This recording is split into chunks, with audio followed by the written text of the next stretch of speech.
Hey there, this is Jen T. Grace. I am the founder of Publish Your Purpose, and I am sitting here with Doug McCullough today talking about his book, A Billion People in the Shadows, the ultimate 1 hour guide to understanding disability. Welcome, Doug. How are you? I'm great. Thanks so much, Jen. It's great to be at this point. Yeah, I love these conversations simply because it is a little bit of a bookend to a what can be a very long process of both writing and publishing a book. So kudos for even just being at this place in your journey. Yeah, thanks so much. It's we get into this, but it's almost been a 10-year journey from sort of where this whole started to this point right now with an actual published book. Yeah. Well, why don't we start maybe sharing just a little bit about kind of who you are and how you show up in the world, and then we can kind of pivot into the book itself. Yeah, sure. So I have a bit of a unique background. I grew up on a dairy farm in South Central Pennsylvania. Went to college and majored in dairy science with the initial idea of becoming a veterinarian. And I took my first anatomy and physiology class, and that didn't go so well. So I decided maybe being a veterinarian wasn't the best fit for me. But then ended up going to graduate school in dairy management operations research. Worked in the dairy industry for a while, then went back to business school and got my MBA and got recruited from there by Johnson & Johnson, and moved to New Jersey and have worked for Johnson & Johnson for almost 24 years in supply chain procurement type roles, but also got involved with their diversity, DEI work the last few years. And that's what led to almost the second type of career now. Yeah. Wow. It's such an interesting kind of trajectory that it was just happened to be J&J that recruited you and 24 years later. Yeah, no, it really is. And I think it's interesting. I find that I tend to straddle a lot of different types of worlds, which I think has been really valuable for me and how I show up to others, is that I have a lot of different back experiences and perspectives and bring that to bear, and empathy, and can sort of understand where other people are coming from, and can relate to people and meet them where they are, so to speak, in a lot of cases. Yeah, and so you mentioned that you were, part of some DEI initiatives at J&J, and your book is, the ultimate 1 hour guide to understanding disability. So clearly, disability is that kind of area of expertise for you. So what was it that kind of prompted you to decide to kind of take your experiences and what you knew and put it into the form of a book? Yeah. Well, first, maybe I should say it's funny now that it hits me that I didn't even mention disability as part of my background whenever I was first introducing myself. And I guess maybe that speaks to the point that the disability is certainly a part of who I am, but it's just a part. And though it may stand out more to others, and really a lot of what I'm trying to accomplish with this book is, I think in the past, a lot of times, certainly disability was maybe pitied, and then went to the other end of the spectrum where people were put on a pedestal for having disability and called inspirational for doing routine things. But really, my whole perspective has been that we just want to normalize disability and just make it, a regular part of life. And really, that's really what got me started in this. Is about halfway through my J&J career, they started an internal TED Talk program. And so a little over 10 years ago, I went to a first corporate TED Talk program. I saw a couple speakers speak on topics related to disability, and it was more that traditional disabilities inspiration type of message, that if I can do this, or if my child can do this, you can do anything. And it's like, well, that's nice, but that's not really, doesn't really reflect my lived experience. So then I put together a talk and spoke at a small local salon that the J&J did for TED speakers internally, and did a talk called A Billion People in the Shadows. And it really caught on, and for lack of a better term, it went viral within the J&J system. And I was getting invited to speak to a lot of different groups within J&J. And I don't know about you, Jen, but I've never given a perfect talk. At the end of every talk, I'd be like, oh, I forgot to say this, or I should have said that, or I should have answered the question with this information I forgot to say, or I wish I had more time on this. So around 2018, I got the idea of well, let me just write it all down, get everything down on paper. So then maybe instead of asking me to talk, I can just, hand this document to them, like, here it is. It's all right here in black and white. And then that really got me started on this publishing journey, so to speak, where I wrote down, and it was 50 pages in Microsoft Word. And I said, well, I'm not sure exactly what I have here. And I got connected to a couple professional authors, and they said, well, how long is your book? And I said, 50 pages. And they're like, 50 pages? That's not enough for a book. You need to double that. And I'm like, well, I don't have anything else to say. and they'd be like, well, you got to have more, because 50 pages isn't even thick enough to be, have a binder on it. And of course, now that I'm a little more experienced in this, the question isn't how many pages is it, it's how many words it is. And so that was really, it translated to a lot more pages when you start, putting it into the format of a typical book. And so it's still a short book, and I'm glad it is, and to the point, and more direct on some of these topics than maybe other books I've seen in this. But that is a little bit of what got me to this point in the process. And maybe I'll go ahead. And your next question is when I started working with you and how that sort of came to be. Is that when so the end of 2023, as part of some corporate restructuring, my role at J&J was eliminated. So then I was, looking to spend more time on a couple passion projects, and one specifically was on leadership development, specifically for people with disabilities. I'd done a pilot program that I organized that went really well. Like, I really want to, flesh this out and see where this can go. And in thinking about, talking who I should talk to maybe get some more perspective on developing this program, I found out about this gentleman named Dr. Steve Yacovelli, who is branded himself as the gay leadership dude. And I was like, oh, that's awesome. I'd like to become the disability leadership dude. I need to talk to this guy. And preparing to talk with Steve, I listened to him on a podcast, and one of the topics that was mentioned passing was the nightmare of self-publishing a book.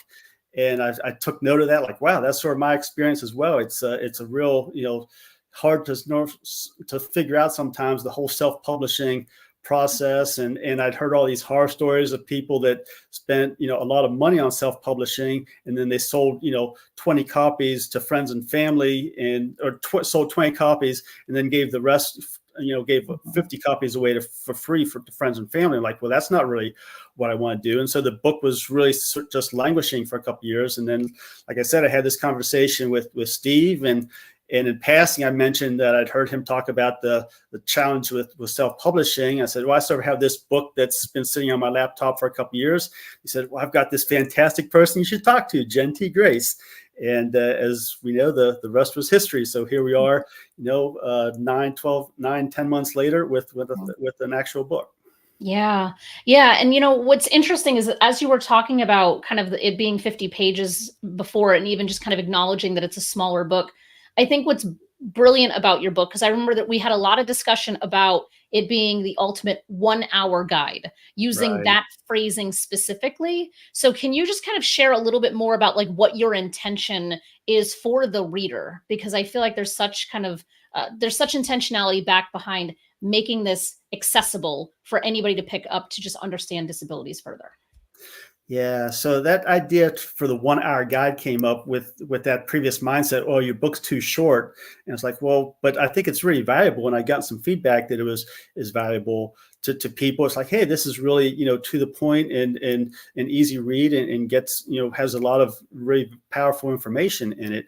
And now I'm a little nervous because it takes a little bit longer than an hour to actually read the finished book, and then when I did the audiobook version, and you read a little bit slower when you're reading out loud. So now it's a little over 2 hours. So I'm interested if I'm going to get any pushback from readers, be like, hey, this is false advertising. You said it's an hour book, and it took me more than an hour, and your audio book is 2 hours. So what is this? But it didn't make sense to call it the 1 hour and 45 minute guide to disability. So, yeah. But really, I think I've gotten a lot of feedback when I've spoken to groups in the past about how much they appreciate me just being direct and authentic in my speaking, and not getting sort of bogged down in a lot of fluff, and just being sort of just being myself, my authentic self. And I really want to capture that in the book, and to be a reflection of who I am, and how I speak. And as I said, I came from a rural background, or sort of maybe a red, what would these days maybe call a red state, or and there's certainly a lot of discussion about blue state, red state, and all that. But I think one of the real strengths of coming from that background is you just have certain sensibility and straightforwardness, and not getting caught up in a lot of noise, and just cutting through to the basics of what really matters. And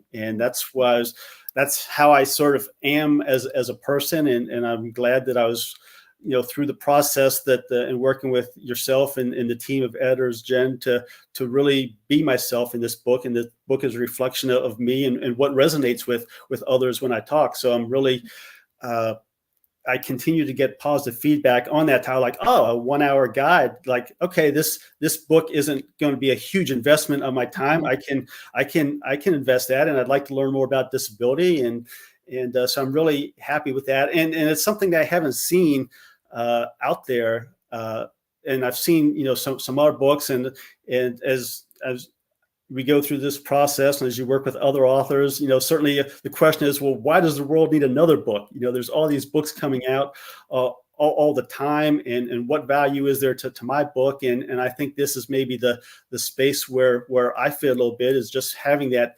straightforward book that gives people a good sense of the disability experience, but yet isn't a huge time commitment. It's something they can easily digest. And maybe just a simple example is one of the other books that I read that's sort of along the same lines of helping people better understand the disability experience, is one of the initial chapters goes into the details of the language of disability, which is a really important topic, but there's tremendous amount of nuance. And even myself as a disabled person, I started getting sort of lost in all of that noise of the nuance of it. And it's just like, when I talk to other people that aren't fully into this subject, they don't need all that extra detail. They just want to know maybe the basics. And so I'm happy that I have a chapter in my book that talks about the language of disability, but really just the high points to make people comfortable with that topic, and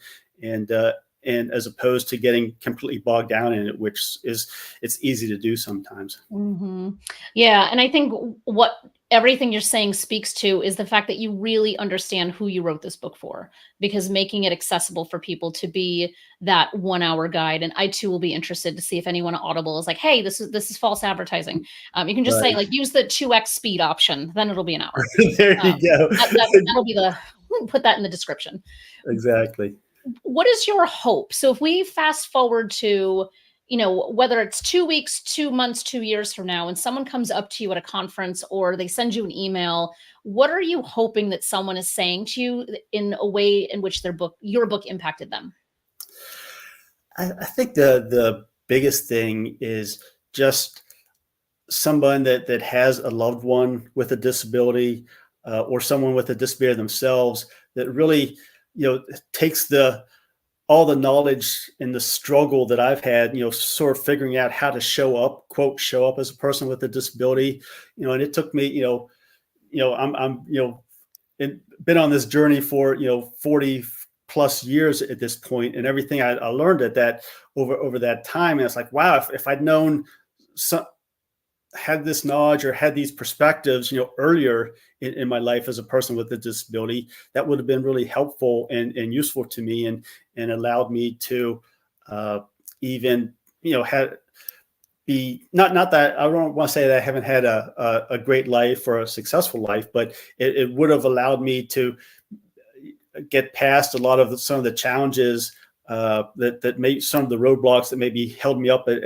along the way. So what I would love to hear is, somewhere down the road, somebody, with a disability that becomes, is very successful, an industry leader, and for them to be like, oh, I read your book, at a formative stage of my life, and it really, clicked, helped me click onto, tapping into my authentic self, and really, being a much more positive force in the world for change. And I think, one of the things I touch on in the book is, and I hope it really helps empower, people in the disability, and helps people that are supporting people with disabilities and empower them, is there's certainly, oftentimes we think of disability as less than, and that all the discussion of the value of diversity, sometimes disability gets left out of that discussion because people have certain preconceived notions of well, disability inclusion is a nice to have, but it doesn't necessarily add value. And how can a person with a disability really necessarily contribute if they're struggling just to accomplish basic daily tasks? And really a key point I want to make, and I comes through in the book, is that disability is just a different type of diversity, and a really vibrant type, and there's real benefits to this. And people, one of the things that has surprised me in just working this space over time is the leadership skills that people with disabilities develop. And a key book that really sort of clicked for me was about Franklin Delano Roosevelt's journey with polio. And I'd had preconceived notions about FDR and what his life was like, and I'd always had the impression that he had tried to hide his disability in his public life. But this book really went in detail and discussed how his polio, he did not succeed in spite of his polio, but actually because of it. The things that he'd learned from dealing with a disability and the challenges and facing them head on are really what and that clicked for him to become, the leader that he ultimately became and successful as president. So again, that disability inclusion isn't about being nice; it's about being better. And I would just really look forward to, hope hearing from people in the future that this book really, help them click from struggling with a disability to empowering them. Oh, yeah, I love everything you're saying, because it's often talked about as intersectionality, and I feel like when it comes to disabilities, I feel like that is the thing that bridges all of the other types of diversities that are out there, because disability doesn't discriminate. It can happen to anybody. Yeah. I mean, it's often described as the world's largest and most misunderstood minority group. Yeah, yeah, and your book will be at least a piece of this larger conversation to help people understand it better, which is hence the guide to understanding disability. Yeah. I was just gonna say, I think it's pretty foundational. I mean, sometimes, now that I've read the book, I don't know, 50 times, sometimes I'm like, is this book even any good, or is it even useful? And because it's pretty, in some cases, it's pretty basic thinking, but I think a lot of times individuals in society as a whole, maybe get hung up on some of these, preconceived notions, and that if they just had, a little nudge to like, oh, well, now that you put it that way, that makes perfect sense to me. So really helping. I'm hoping that it will serve as a foundation to sort of raise up the level of understanding across society, that we can really move past that. So maybe some of the things that have been challenges in the past are no longer challenges. It just raises everybody to a whole new level. Absolutely. As we're kind of winding down, do you want to speak to kind of the excitement when Judy Woodruff agreed to write the foreword to your book? Oh my gosh, that was it. That was certainly a highlight of this process. And early on in our discussions, Jen, and with the team, thinking about potentially having someone provide a foreword for this book. And I was like, I hadn't really thought of that. And I sort of put it on the back burner. And then I got this idea, I forget exactly when, but just popped in my head about Judy Woodruff. And I'm a big fan of hers from watching her over the years as the longtime anchor of the PBS NewsHour. And I took note that whenever she stepped down into partial retirement from that news anchor role, that she said that she was going to be doing some special reporting on topics that were important to her. And one of those was disability topics, because she has an adult son with a disability.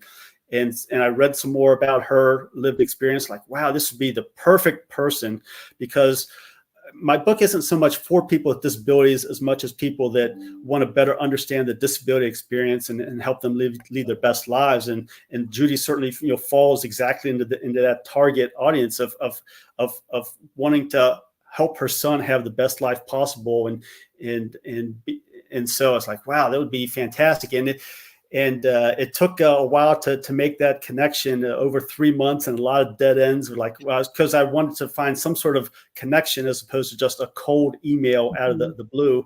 And then finally got the connection, and she couldn't have been nicer. And as soon as, just a couple minutes after talking with her, she's like, I'm in, how can I help? And then we said about, she said, how soon do you need the forward? And I'm like, well, I want to be reasonable. How much time, would be reasonable for you to do this? And she's like, have a lot going on. It'll probably be, 3 or 4 weeks. So let's put that as a deadline. Like, great.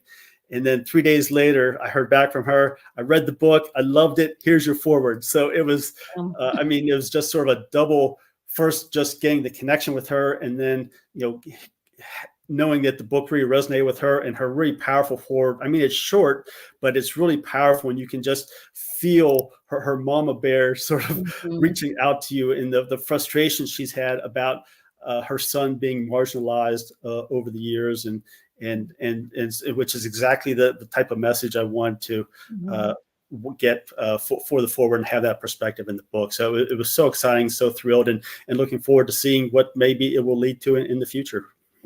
Absolutely. Yeah. I know it was excitement all around. So we're Indeed. all very grateful for Judy and her contributions. Fantastic. Well, now, is there any final kind of thought or anything that you want to share before we kind of wrap up? No, I would just say I am excited about getting the book out there in the world. I've gotten a lot of initial buzz in talking with people, and I think it's interesting.